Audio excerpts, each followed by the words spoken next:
When Mariela saw the man being wheeled in by the paramedics, her first thought was, "Here we go again." The smell hit her before he did.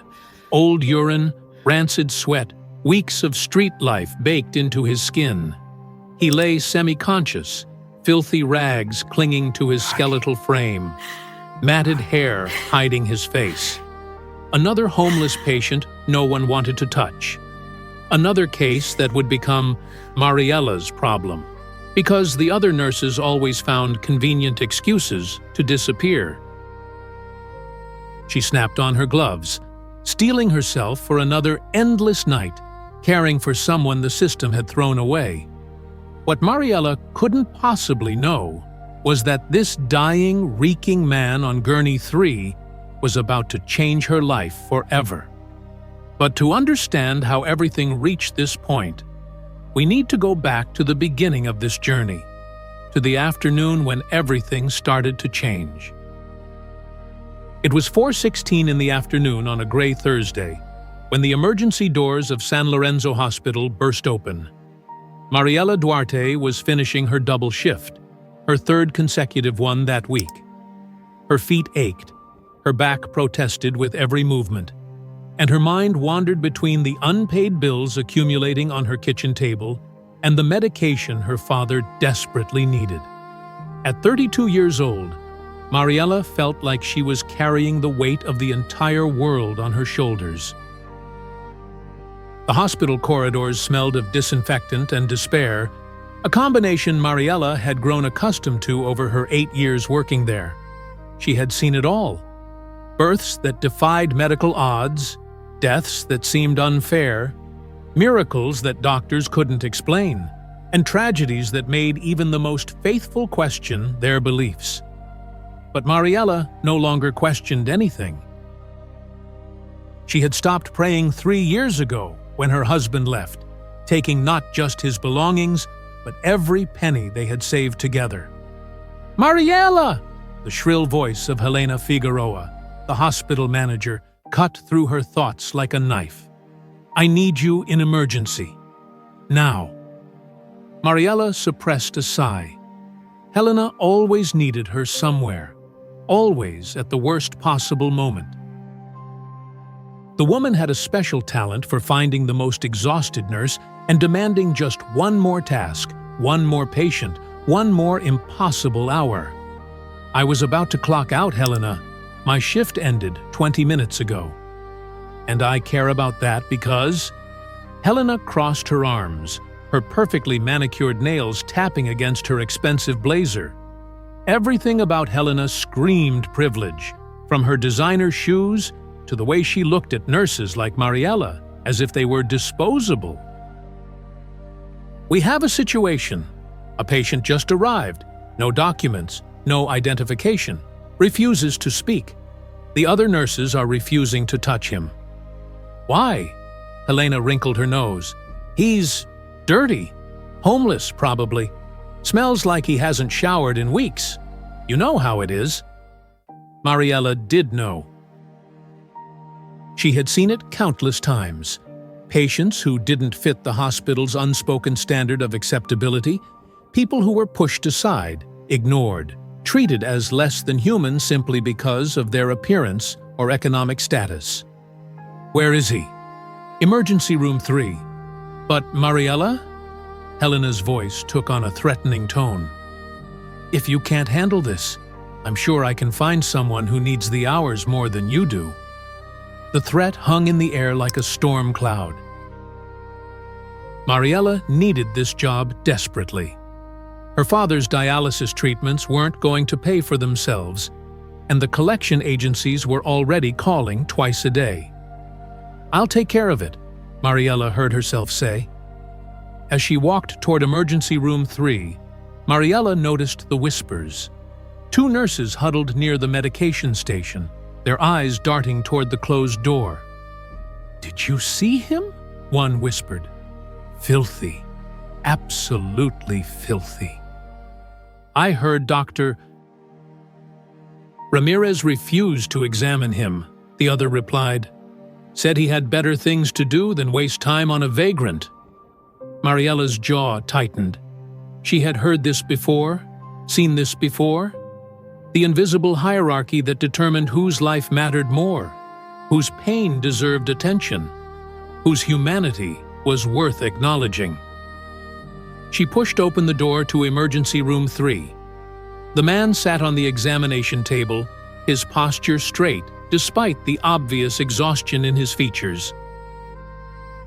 He wore clothes that had seen better days, torn at the edges and stained with dirt that told stories of nights spent on cold streets. His hair was matted, his face covered with an unkempt beard. But his eyes... Mariela stopped in her tracks when she met his gaze. His eyes were clear, impossibly clear, like still water reflecting an endless sky. They held no anger, no resentment, no bitterness despite the obvious rejection he had faced from the hospital staff. Instead, there was a serenity that seemed completely out of place in the chaotic emergency room. "Hello," Mariela said softly, approaching slowly. "I'm Mariela. I'm going to take care of you today." The man smiled, a gentle curve of his lips that somehow made the fluorescent-lit room feel warmer. "I know who you are, Mariela." She froze. "Have we met before?" "Not in the way you think." His voice was quiet, but carried a weight that Mariela couldn't quite identify. "But I've known you for a very long time." Mariela dismissed the comment as confusion, perhaps early signs of mental illness. She had encountered many homeless patients with varying degrees of cognitive issues. "What's your name?" "Does it matter what people call me? It matters to me. I need something to put on your chart. The others have been calling me Patient 47. That's not a name. That's a number. Numbers, names. We give things labels to make sense of them, don't we? But sometimes the most important things can't be labeled." Mariela pulled out her clipboard, trying to maintain professional distance, even as something about this man's presence unsettled her in ways she couldn't explain. "Do you have any injuries? The paramedics said you were found sitting on a bench downtown, unresponsive." "I was resting, watching people pass by, so many of them carrying burdens they were never meant to carry alone." "Are you in pain anywhere?" "The kind of pain I feel isn't the kind that shows up on X-rays, Mariela." She looked up from her clipboard, meeting those impossibly clear eyes again. "What do you mean?" "I mean that I see the pain you carry, the weight of your father's illness, the betrayal of the man who promised to stand by you, the exhaustion of trying to hold everything together when you feel like you're falling apart." The clipboard slipped from Mariela's hands, clattering against the tile floor. "How do you know about that?" "You've been crying alone too much, Mariela. In the supply closet on the 3rd floor, where you think no one can hear you. But the night never defeats the dawn. Remember that." Mariela's heart hammered in her chest. The supply closet on the 3rd floor was her secret refuge, the only place in the hospital where she allowed herself to break down, to let the tears flow without judgment or witnesses. No one knew about it. No one could know about it. "Who are you?" she whispered. "I'm someone who sees you, truly sees you. Not the exhausted nurse, not the abandoned wife, not the struggling daughter. I see the woman who still has kindness in her heart, despite everything trying to harden it." A knock on the door interrupted them. Dr. Ramirez poked his head in, his expression disdainful. "Mariela, how long is this going to take? Some of us have real patients to attend to." "Just give me a few more minutes," Mariela replied, her voice steadier than she felt. "Whatever. Just make sure he's cleaned up before you send him to wherever these people go." Dr. Ramirez disappeared without waiting for a response. Mariela turned back to patient 47, her professional mask firmly back in place. "I'm going to clean you up and get you some fresh clothes. Then we'll run some basic tests to make sure you're healthy. Is that okay with you? You're going to care for me when everyone else turned away? That's my job." "No, Mariela. Your job is to follow protocols and maintain hospital efficiency. What you're choosing to do right now is something different. It's called compassion." Something in Mariela's chest tightened. When was the last time someone had acknowledged her compassion as a choice rather than an obligation? When had anyone seen past the uniform to the person underneath? She gathered supplies: warm water, soap, clean towels, a fresh hospital gown. As she began to gently clean his hands, she noticed something strange.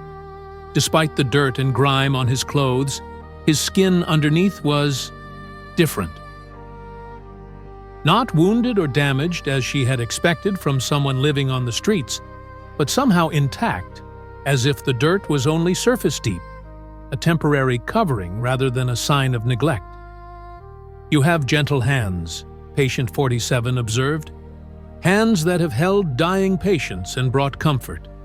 Hands that have worked when they should have rested. Hands that were made to heal. I'm just doing what needs to be done." That's what all the truly good people say. They don't recognize their own goodness because they're too busy living it. Mariela continued working in silence, her mind racing with questions she was afraid to ask. Who was this man? How did he know things about her that no stranger should know? And why did his presence make her feel simultaneously unsettled and strangely at peace? As she helped him change into the clean hospital gown, she noticed the other nurses passing by the door, their faces twisted with judgment and disgust. Some made comments loud enough for her to hear, questioning why she was wasting so much time on someone who probably wouldn't even remember being there. But Mariela had stopped caring what they thought. For reasons she couldn't fully explain, taking care of this patient felt important in a way that transcended hospital protocols and professional obligations. "Why didn't you tell the paramedics your name?" she asked as she combed through his now clean hair. "Because names create expectations.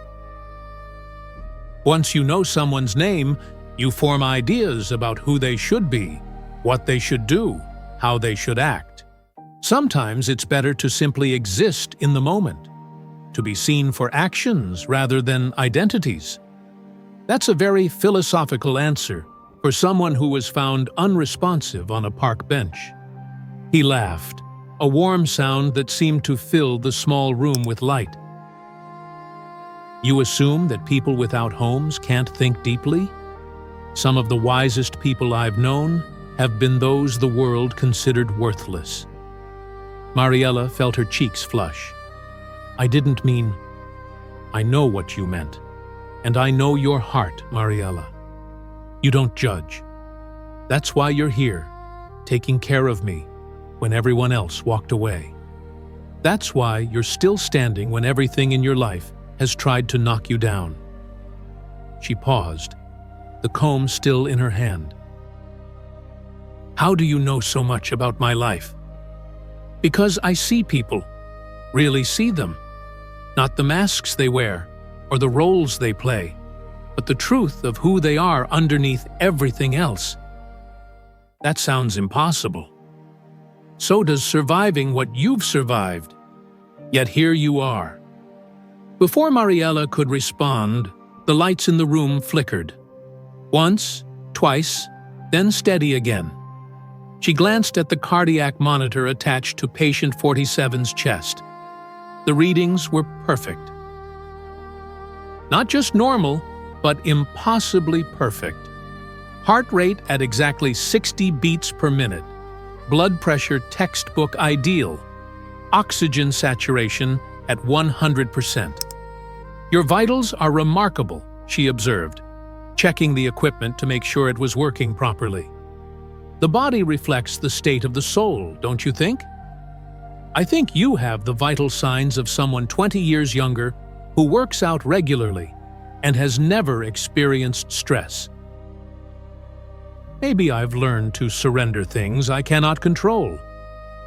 Mariela wanted to ask more, but exhaustion was beginning to catch up with her. She had been awake for 19 hours straight, and the adrenaline that had carried her through the day was finally fading. I need to set up your IV, and then I'll check on you throughout the night. Is there anyone I can call for you? Family? Friends? I'm exactly where I need to be, with exactly who I need to be with. The cryptic answer was starting to frustrate her, but Mariela pushed the feeling aside.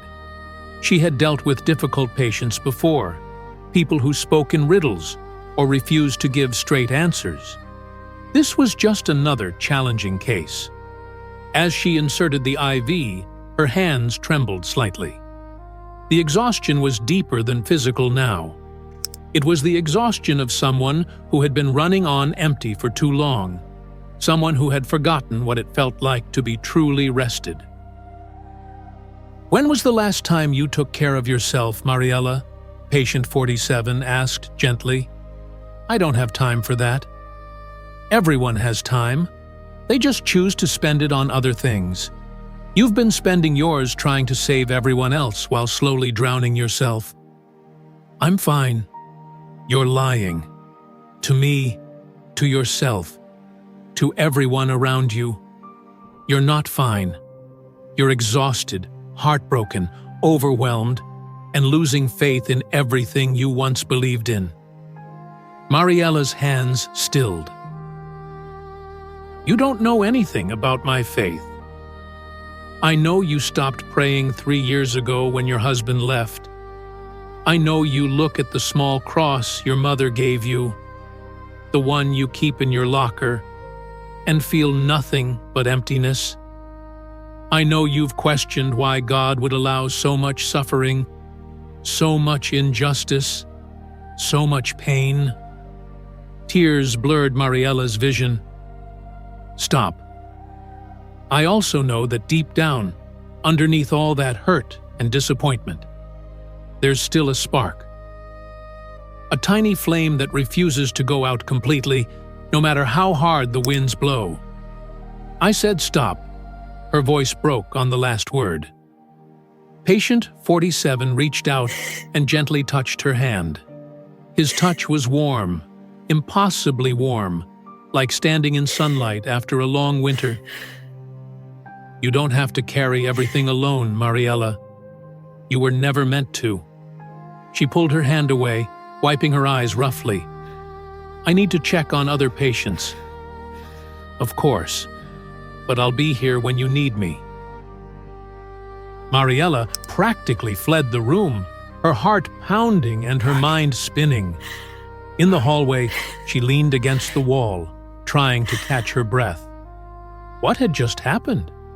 How did this stranger know things about her that she had never told anyone? Everything okay? Another nurse, Patricia, approached with concern in her eyes. Patricia was one of the few genuinely kind people working at San Lorenzo Hospital, someone who still remembered why she became a nurse in the first place. I don't know, Mariela admitted. There's something strange about the patient in room 3. The homeless guy? I heard he's been saying weird things. Dr. Ramirez thinks he might be having a psychiatric episode. It's not that. He's completely lucid. He's just... I can't explain it. Patricia squeezed her shoulder. You've been working too hard, Mari. Maybe you should go home, get some rest. I can't. Helena isn't here right now. She left an hour ago. And you look like you're about to collapse. Go home.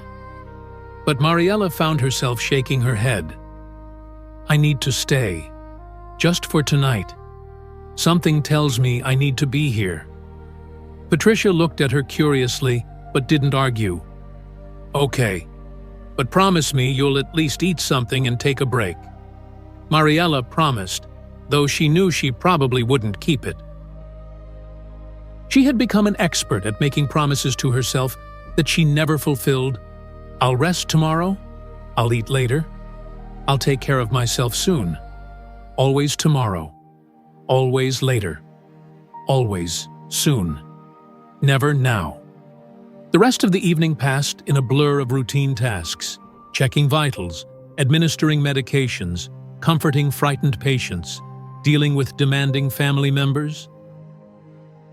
But through it all, Mariela's thoughts kept returning to room 3, to patient 47, and his impossible knowledge, and his warm hands and his eyes that seemed to see straight through to her soul.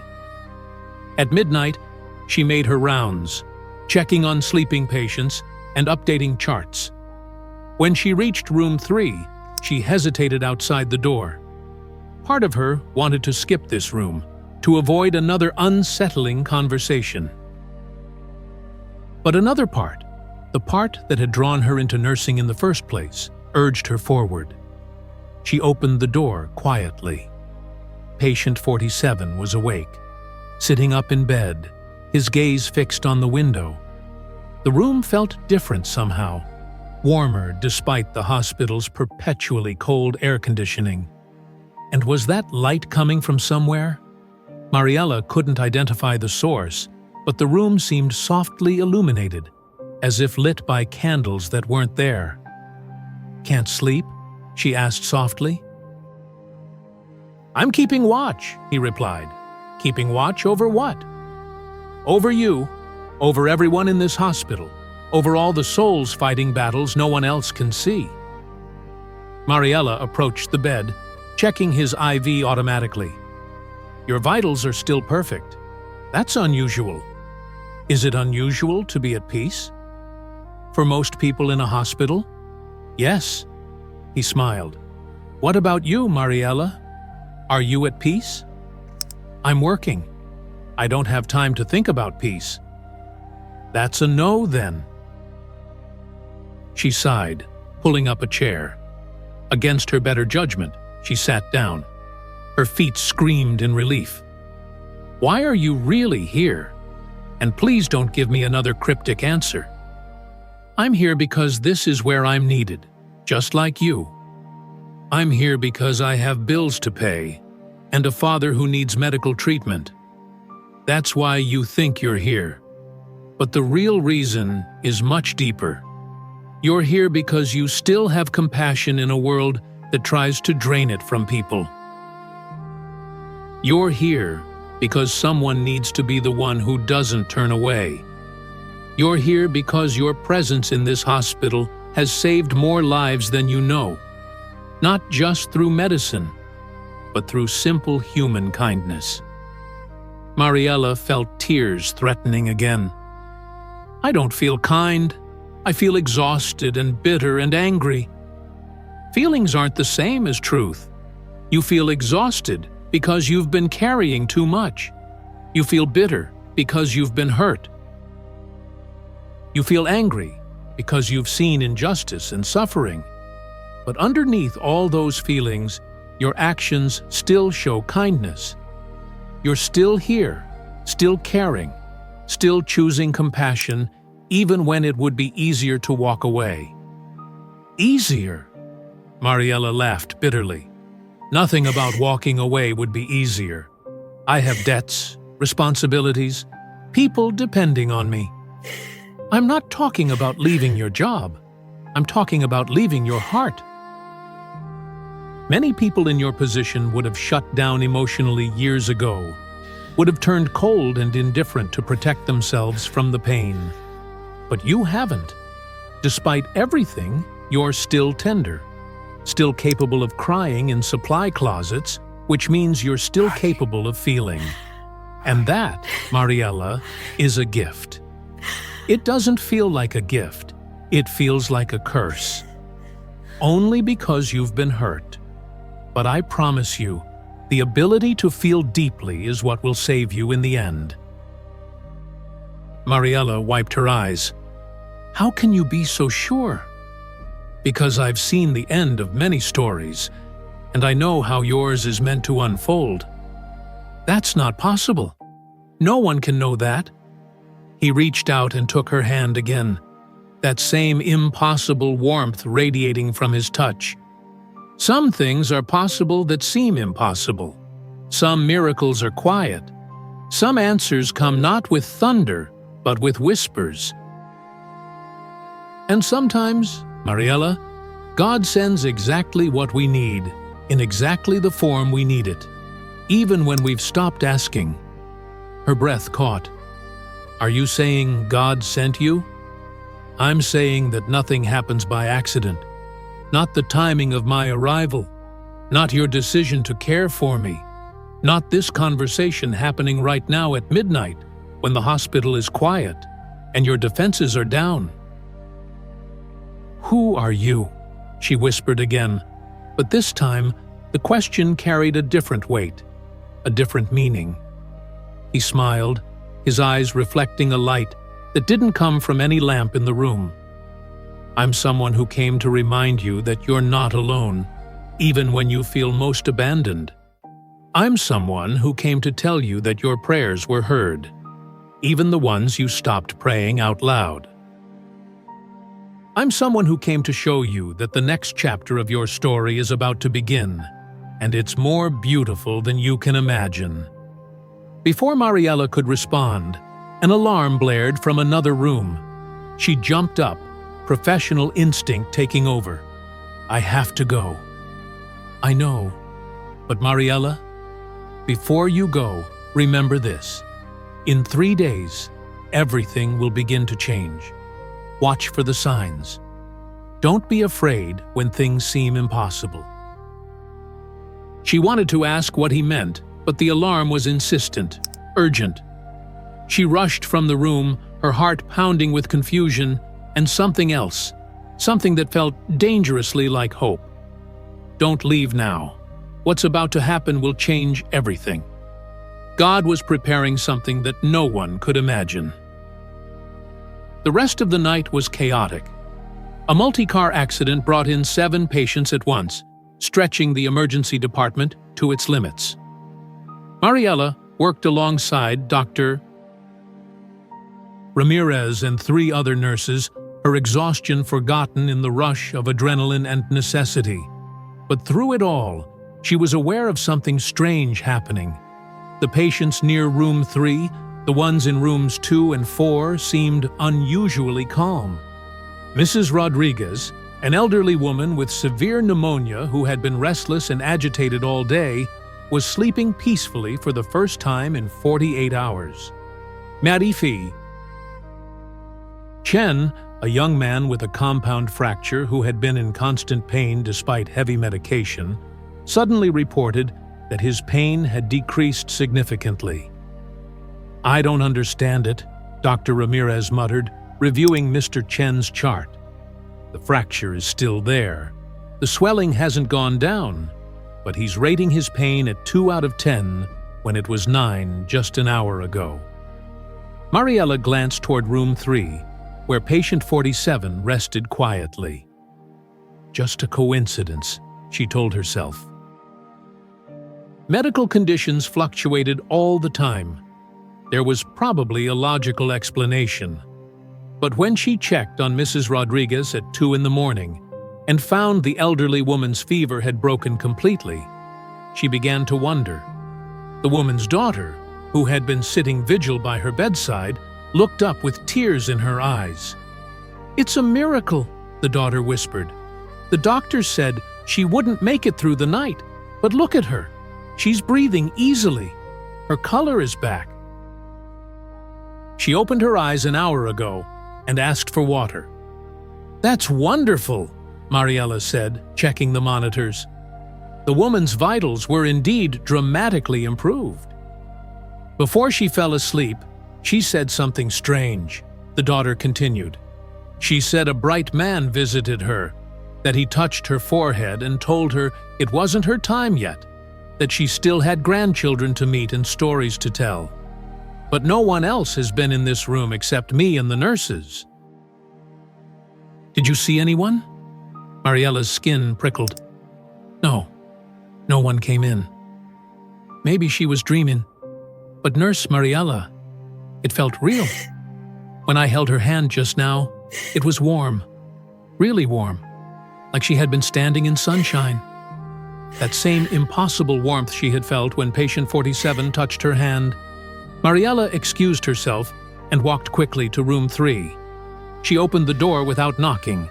Patient 47 was exactly where she had left him, lying peacefully in bed. But something was different. The air in the room was charged, electric, like the atmosphere before a thunderstorm. And that smell, that faint scent she had noticed earlier, was stronger now. Incense, myrrh, frankincense, scents she associated with her childhood, with the church her mother used to take her to before life got too busy, before faith became too hard. "You were with Mrs. Rodriguez," she stated, not asking. He opened his eyes, that calm gaze meeting hers. "Was I?" Her daughter said a man visited her, said he touched her forehead. And now her fever is gone, completely gone. Fevers break. It happens. Not like this. Not in patients who were hours from death. Maybe she wasn't as close to death as the doctors thought. Maybe there was still fight left in her. "Stop speaking in riddles!" Mariela's voice rose, frustration overtaking her exhaustion. "Tell me the truth." "Who are you? What are you?" He sat up slowly, and in that moment, something shifted. The gentleman who had been patient and kind throughout the night seemed to expand. Not physically, but in presence, in weight, in the way he occupied space. The room felt smaller and larger all at once, as if the walls couldn't quite contain what was happening. "The truth is difficult for people to accept, Mariela. They want miracles, but only comfortable ones. They want God to work, but only in ways they understand. They want divine intervention, but only if it doesn't challenge their sense of reality. Try me." He stood, and for a second, Mariela could have sworn she saw light emanating from him, actual light, not reflected but generated. But when she blinked, it was gone, and he was just a man in a hospital gown standing in a small room in the middle of the night. "I'm someone who never left," he said softly. "Someone who has been walking beside you through every difficult moment, through every tear shed in secret, through every prayer you thought went unheard. I'm someone who knows your name, not because I've read your chart, but because your name was written in my heart before you were born." Mariela's legs felt weak. "That's not possible." "You keep saying that, but you know better. Deep down, you know. You've known since the moment you walked into this room and looked into my eyes." "No," she shook her head, backing toward the door. "No, I'm exhausted. I'm hallucinating. This isn't real." "Mariela." His voice was gentle but firm, stopping her retreat. "Your father's medical bills, the ones keeping you awake at night, the ones you have no way to pay, they're going to be resolved. Your ex-husband, the one who stole from you and left you with nothing, his schemes are about to be exposed, and what he took will be returned to you sevenfold. Helena Figueroa, the manager who has been making your life miserable, her corruption will come to light, and she will be removed from power. And you, my dear Mariela, you're about to step into a season of blessing that will astound you. How can you know all that? Because I'm not bound by time the way you are. I see what was, what is, and what will be. And I came here tonight to tell you that your faithfulness has not gone unnoticed. Every patient you cared for when you were too tired to stand, every kind word you spoke when you wanted to scream, every moment you chose compassion over bitterness, it all mattered, it all counted, and your reward is coming. Tears streamed down Mariela's face. I don't deserve any reward. I stopped believing. I stopped praying. I turned my back on everything I was taught. Did you? He approached her slowly, his eyes filled with infinite compassion. Or did you simply run out of strength to maintain the performance of faith while you were busy living it? You didn't stop being faithful, Mariela. You stopped going through the motions while you started living the essence of everything faith is meant to be. Love in action, compassion in practice, hope carried through darkness. I don't understand. You will. In 3 days, you'll understand everything. But right now, I need you to do something for me. What? Get some rest. Real rest. Go to the break room and sleep for a few hours. I'll watch over the floor. Nothing bad will happen while you sleep. I can't just abandon my patients. You're not abandoning anyone. You're taking care of yourself so you can continue taking care of others. There's a difference. Mariela wanted to argue, but the exhaustion was crushing now, amplified by the emotional intensity of the last few hours. I'll lie down for just an hour. Take 3. I promise, you'll wake up exactly when you're needed. Against every professional instinct, against every worry and anxiety, Mariela found herself nodding. She walked to the break room on unsteady legs, barely making it to the small couch before collapsing. She fell asleep immediately, and for the first time in 3 years, she dreamed of light. This story is just beginning to reveal the power of faith. Leave in the comments where you're listening from, and share so more people can be uplifted. Don't go now. What's about to happen? You won't believe. Mariela woke exactly 3 hours later, at 5:43 in the morning, feeling more rested than she had in months. She sat up quickly, disoriented, guilt flooding her system. 3 hours. She had slept for 3 hours while on duty. She rushed out of the break room, expecting chaos, expecting complaints, expecting disaster. Instead, she found the emergency department quieter than she had ever seen it. Patricia was at the nurse's station, looking relaxed. "You're awake," Patricia said with a smile. "How do you feel?"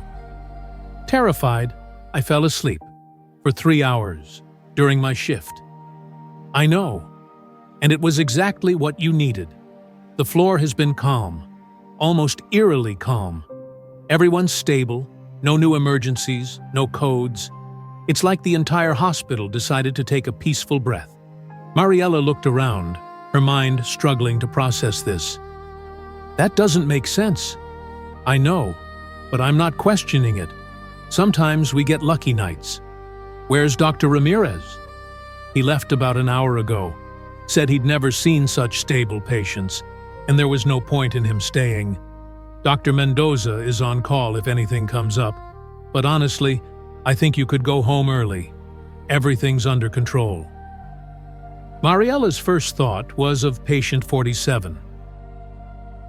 She needed to check on him, to see if last night's strange conversation had actually happened, or if she had imagined the whole thing in her exhausted state. She walked toward room 3, her heart pounding. The door was slightly ajar. She pushed it open. The room was empty. Not just empty of the patient, but pristinely empty. The bed was made with hospital corners so perfect they could have been used in a training video. The IV stand was clean and put away. The monitors were turned off and neatly arranged. There was no sign that anyone had been there at all, except for the scent. That same scent of incense and myrrh filled the room, subtle but unmistakable. Mariela checked the chart. Nothing. No discharge papers, no notes from doctors, no record of the patient leaving. She rushed back to the nurse's station. "Patricia, where's the patient from room 3? Patient 47? Patricia looked up from her computer, confused. "What patient?" "The homeless man, the one who came in yesterday afternoon, the one I spent all night caring for." Patricia's confusion deepened. "Mari, are you feeling okay? We didn't have any homeless patients come in yesterday. The only new admission was Mrs. Rodriguez, and she's in room 2. "No, that's not right. He was in room 3. I cleaned him, gave him fresh clothes, set up his IV. I talked to him. He knew things about me. Mariela, room 3 has been empty for 2 days. We're waiting for maintenance to fix the call button before we assign anyone new." Mariela's mind reeled. "That's impossible. Dr. Ramirez saw him. Helena Figueroa assigned him to me. Helena left at 4:30 yesterday, and Dr. Ramirez was in surgery most of the night." "But Mariela stopped. Had she imagined it all? Was she having some kind of breakdown? She ran back to room 3, searching for evidence, for proof that he had been there. The charts were gone. The IV bag she had hung was gone. Even the hospital gown she had dressed him in had vanished. But the scent remained. And on the pillow, so faint she almost missed it, was a slight indentation, as if a head had rested there. Mariela sank into the chair she had sat in at midnight, her hands trembling. What had happened? Who had she been talking to all night? The sky outside the window began to lighten with the approaching dawn. 6:43 in the morning. Exactly 12 hours since patient 47 had arrived, or since she thought he had arrived. She sat there for a long time, her mind cycling through the night's events, trying to find a rational explanation. Sleep deprivation, hallucination, some kind of waking dream. But none of those explanations felt right. The conversations had been too real, too detailed, too specific. Finally, as the sun broke over the horizon, casting golden light through the window, Mariela stood. She had to report this. Even if it made her sound crazy, even if it cost her job, she had to tell someone about the disappearance of a patient who apparently never existed. But as she walked toward the hospital administrator's office, her phone rang. An unknown number. "Hello? Is this Mariela Duarte?" An unfamiliar woman's voice. "Yes, who's calling?" "I'm calling from County General Hospital. I'm the billing supervisor. There's been a situation with your father's account." Mariela's heart sank. More problems? More debts? What kind of situation? Well, that's the strange thing. His entire balance has been paid in full. Dialysis treatments, medications, doctor visits, everything. The payment came through this morning at 6:43. We're calling to confirm that you authorized this transaction. Mariela stopped walking. 6:43. The exact time patient 47 had disappeared, or never existed, or whatever had happened in room 3. I didn't authorize anything. Are you sure?" "Completely sure. $78,462 paid in full. The payment came from an anonymous donor. All we need is your verbal confirmation that you're aware of this for our records. $78,000. The exact amount of her father's medical debt, down to the last cent." The amount she had cried over in the supply closet just 2 days ago, when she had whispered to herself that she would need a miracle to pay it off. "Miss Duarte? Are you still there?" Yes, I'm here. Thank you for calling." She ended the call, her hands shaking so badly she nearly dropped the phone. This couldn't be a coincidence, but it also couldn't be real. Could it? Her phone rang again immediately. Another unknown number. "Hello? Mariela Duarte? This is Detective Ruiz from the Financial Crimes Unit. We need to speak with you about your ex-husband, Carlos Mendez." Her stomach dropped. "What about him?" "We've been investigating him for fraud and embezzlement. During our investigation, we discovered that he stole significant funds from your joint accounts 3 years ago. We're prepared to file charges, and there will be restitution. You should expect to recover the full amount he took, plus interest, within 30 days. Mariela leaned against the wall, unable to process what she was hearing. "How much?" "Our records show $42,875. Does that sound correct?"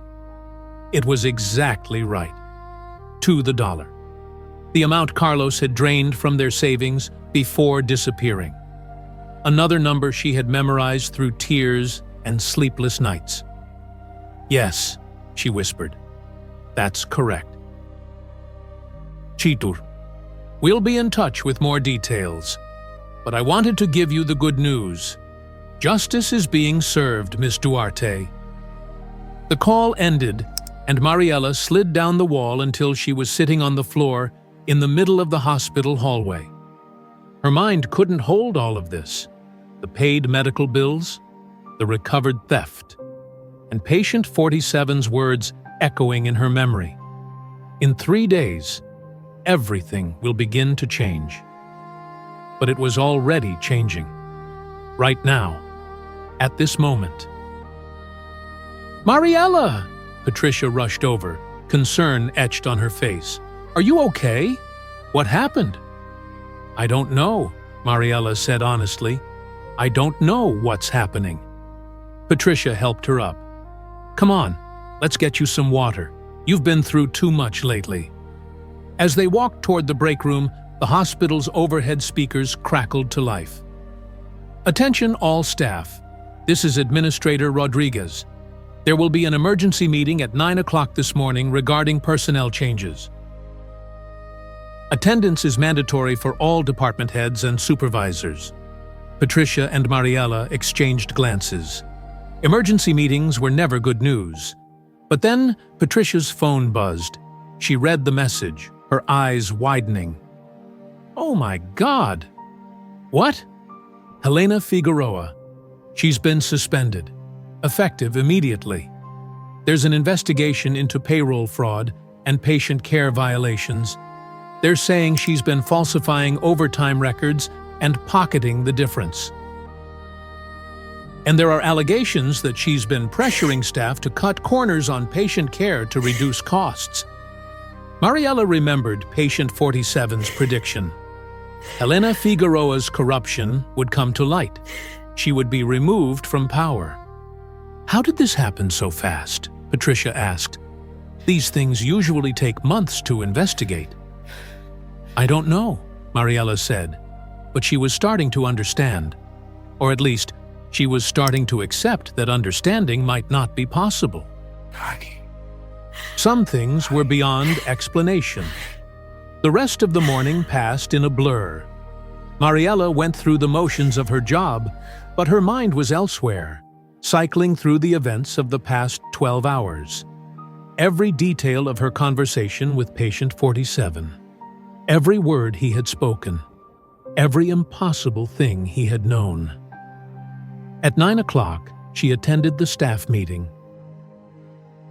Administrator Rodriguez confirmed Helena's suspension and apologized to the nursing staff for not addressing the toxic work environment sooner. He announced new policies, better working conditions, and promised that no nurse would ever again be pressured to work excessive overtime. As Mariela left the meeting, she felt like she was walking through a dream. Everything patient 47 had predicted was coming true, exactly as he had said it would. But the biggest shock came when she arrived home that afternoon. An envelope lay on her doormat. Plain white, no return address, her name written in elegant handwriting. With trembling hands, she opened it. Inside was a single piece of paper, with one sentence written in that same elegant script. "The light always finds those who don't give up." Mariela's breath caught. She recognized the handwriting. She had seen it once before, briefly. When patient 47 had signed the hospital admission forms she thought she had filled out. The forms that apparently never existed. She turned the paper over. On the back was a simple drawing, a sunrise breaking over a horizon, with rays of light stretching upward and outward.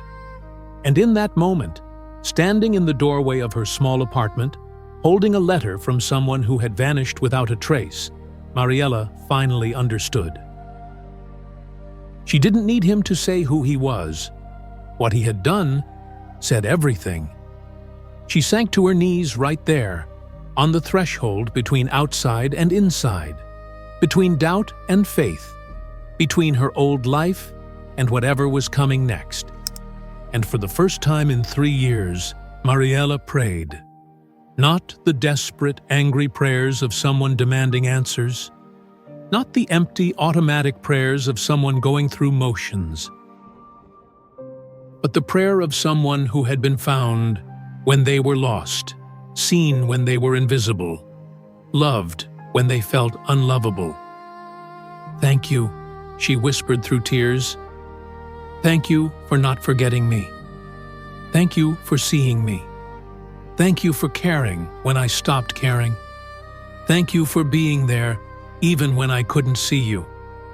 The afternoon sun warmed her face, and in that warmth, she felt the same impossible heat she had experienced when patient 47 touched her hand. The same presence that had filled room 3.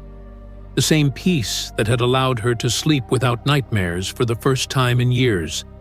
She wasn't alone. She had never been alone. Even in the supply closet on the 3rd floor, when she thought no one could hear her crying, she had not been alone. Even when her husband left and her world collapsed, she had not been alone. Even when the bills piled up and the future looked hopeless, she had not been alone. The light had always been there, waiting for her to be ready to see it again. Over the following days and weeks, the transformation in Mariela's life continued to unfold, in ways both large and small. The restitution from her ex-husband came through exactly as Detective Ruiz had promised. With her father's medical bills paid and her stolen savings returned, Mariela found herself on stable financial ground for the first time in years. But the external changes were nothing compared to what was happening inside her. She started arriving at work early, not because she had to, but because she wanted to. She began volunteering for the difficult cases, the patients other nurses avoided, the ones who were angry or confused or frightened. Because now she understood something fundamental. Every person carried a story, bore burdens invisible to the casual observer, and deserved to be treated with dignity and compassion. Mrs.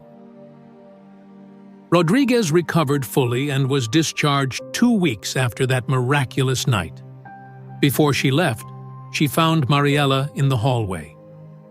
"I wanted to thank you," the elderly woman said, taking Mariela's hands in hers. "My daughter told me you were working that night. You were taking care of that special patient." "What patient?" Mariela asked carefully. Mrs. Rodriguez smiled, a knowing glint in her eyes.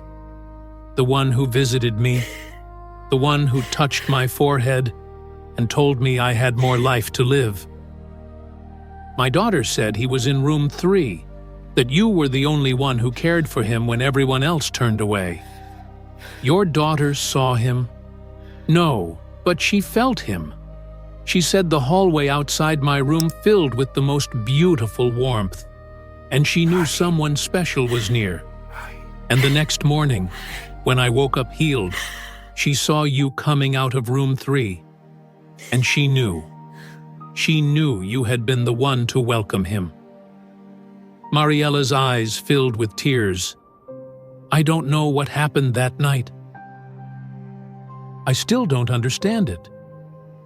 Understanding isn't always necessary, dear. Sometimes faith means accepting the mystery. But I know what I experienced. I was dying, and I'm not anymore. And I know it had something to do with that night, with that patient, with your kindness in caring for someone everyone else rejected. After Mrs. Rodriguez left, Mariela walked slowly to room 3. It had been reassigned to other patients since that night, but she sometimes found excuses to enter it, to see if she could still sense what had happened there. The scent of incense was long gone. The room looked like any other hospital room, but Mariela could still feel it. The echo of something extraordinary, the residue of a presence that had changed everything. She thought about that night often, about every word patient 47 had spoken, about the way he had seen her so completely. And slowly, carefully, like a flower opening to sunlight, her faith began to bloom again. Not the faith of her childhood, built on fear and obligation. Not the faith she had performed for others, shallow and brittle, but something deeper, rooted in experience, grounded in genuine encounter. She started attending church again, a small congregation near her apartment, where the pastor spoke about a God who met people in their darkest moments, who saw them in their secret pain, who cared for them even when they had stopped caring for themselves. It sounded familiar. 3 months after patient 47's disappearance, Mariela was promoted. The new hospital administrator, impressed by her dedication and the glowing recommendations from patients and colleagues, offered her a position as charge nurse. "You have a gift," Administrator Rodriguez told her. "The way you care for patients, especially the difficult ones, the ones others avoid. It's exceptional. We need leaders like you setting the tone for our culture here." Mariela accepted, humbled and grateful. But she knew the truth. The gift wasn't hers alone. It had been awakened in her by someone who had shown her what it looked like to see people truly, to care for them without judgment, to offer dignity when the world offered rejection. She began organizing training sessions for new nurses, teaching them not just medical procedures but the importance of compassion, of taking extra time with patients who seemed difficult, of remembering that every person in a hospital bed was someone's child, parent, friend, beloved. "Look them in the eyes," she told her trainees. "Really see them. Not just the medical condition, not just the chart, not just the insurance status. See the person. See their fear, their hope, their dignity. Because when you see people truly, everything changes." The impact rippled outward. Other nurses began spending more time with patients. The culture of the emergency department shifted from efficiency-focused to person-centered. Patient satisfaction scores rose. But more importantly, lives were touched in ways that couldn't be measured by metrics. One evening, 6 months after that transformative night, Mariela was working a late shift when a young homeless woman was brought in. The paramedics were rough with her, treating her more like a problem than a person. The other nurses wrinkled their noses at her appearance and her smell. Mariela saw herself 6 months earlier, saw patient 47 lying on that examination table, saw the choice that had changed everything. "I'll take this patient," she said firmly. She spent 2 hours with the young woman, whose name was Sophia. She cleaned her gently, dressed her wounds, gave her fresh clothes, and most importantly, listened to her story. Sophia had been on the streets for 8 months after escaping an abusive relationship. She had a daughter in foster care that she was trying to get back. She had dreams of becoming a teacher someday. "No one ever takes time to hear my story," Sophia whispered, tears running down her now clean face. "They just see a homeless person and decide they know everything about me." "I know," Mariela said softly, "but you're not invisible. You're seen. You matter. And whatever brought you to this place, it's not the end of your story." As she spoke, Mariela felt that familiar warmth, that presence she had experienced in room 3. And she understood. This was how it worked. This was how the light multiplied. One person cared for, one dignity restored, one hope kindled. And then that person would carry that light forward, and another, until the darkness retreated bit by bit.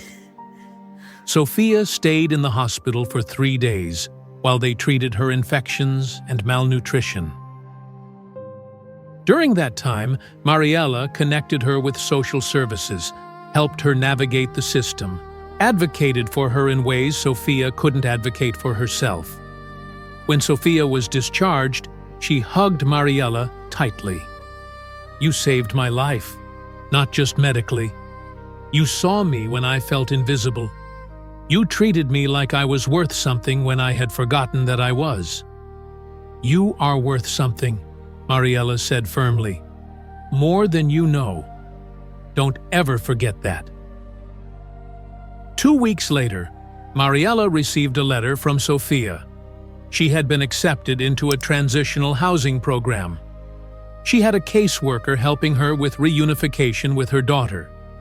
She had enrolled in community college classes. And she had started volunteering at a shelter, helping other homeless women, passing on the kindness she had received. "You changed my life," Sophia wrote. "But more than that, you helped me remember who I was before I lost myself. I want to do the same for others. I want to be the person who sees them when they feel invisible." Mariela kept that letter in her locker, next to the small cross her mother had given her. She looked at it often, reminded that every act of compassion mattered. Every moment of seeing someone truly made a difference. Every choice to care instead of turning away rippled outward in ways we couldn't always see. 1 year after patient 47's visit, on the anniversary of that strange and beautiful night, Mariela found herself once again working a late shift. She had specifically requested it, wanting to mark the date in some way, though she wasn't sure how. At 4:16 in the afternoon, exactly 1 year after he had first arrived, Mariela walked past room 3. She paused, memories flooding her. His clear eyes, his impossible knowledge, his gentle words, his warm touch. On impulse, she entered the room. It was empty at the moment, between patients. She sat in the chair where she had sat that midnight conversation, and she closed her eyes. "I don't know if you can hear me," she whispered. "I don't know if you were real or a dream or something. I can't begin to understand. But if you can hear me, I want to say thank you. You gave me back my faith." Not faith in an abstract concept, but faith in goodness, in kindness, in the possibility of grace, even in the darkest moments. "You saw me when I felt invisible, and now I try to see others the same way. I hope that's enough. I hope that's what you wanted." The room remained silent. No voice answered, no presence manifested, no miracles occurred. But as Mariela sat there in the quiet, she felt peace. Deep, abiding peace. The kind that doesn't come from circumstances or explanations, but from knowing, truly knowing, that you are loved and seen and valued beyond measure. She stood to leave, and as she did, she noticed something on the windowsill. A small stone, perfectly smooth, about the size of a quarter. She picked it up, turning it over in her hands. It was warm, impossibly warm, as if it had been sitting in sunlight for hours. But the windowsill had been in shadow all afternoon. Mariela closed her fist around the stone, feeling its warmth spread through her hand, up her arm, into her chest. A gift, a reminder, a promise. She put the stone in her pocket and left the room, smiling. The years that followed were not without challenges. Mariela's father eventually passed away, peacefully, with his medical bills paid and his daughter by his side. She mourned deeply, but found comfort in knowing he had spent his final years without the crushing weight of debt, without the fear that his illness was destroying his daughter's future. She never remarried, but she built a rich life filled with meaningful work, deep friendships, and a faith that had been tested and proven genuine. She became known throughout San Lorenzo Hospital as the nurse who cared, who saw people, who made time even when time was scarce. Young nurses sought her out for advice and mentorship. Patients requested her specifically. Administrators pointed to her as an example of what healthcare should be. Clinical excellence combined with profound compassion. But Mariela never forgot where it all started. She never forgot the patient everyone had rejected, the man with no name who had known everything about her, the presence that had disappeared without a trace, but had left transformation in its wake. She kept the warm stone in her pocket always, a tangible reminder of an intangible truth. We are not alone in our suffering, not abandoned in our pain, not invisible in our struggles. Sometimes, late at night when the hospital was quiet, she would find herself walking past room 3. And sometimes, just sometimes, she would catch the faintest scent of incense on the air, a whisper of that night when everything changed. One evening, 15 years after patient 47's visit, Mariela was training a new nurse, a young woman named Carla, who reminded her of herself, exhausted, overwhelmed, losing hope that she could make a real difference in the face of so much suffering. "I don't know if I can do this," Carla confessed. "There's so much pain, so much need." What difference can one person really make? Mariela smiled, thinking of Sophia, who had become a social worker and was now helping dozens of women escape homelessness. Thinking of Mrs. Rodriguez, who had lived to meet 3 grandchildren and told everyone who would listen about the miracle that had saved her life. Thinking of countless other patients whose lives had been touched by compassion, who had then touched other lives, creating ripples that spread far beyond what any single person could see. "Let me tell you a story," Mariela said, "about a night 15 years ago when I was exactly where you are now. Exhausted, hopeless, wondering if any of it mattered.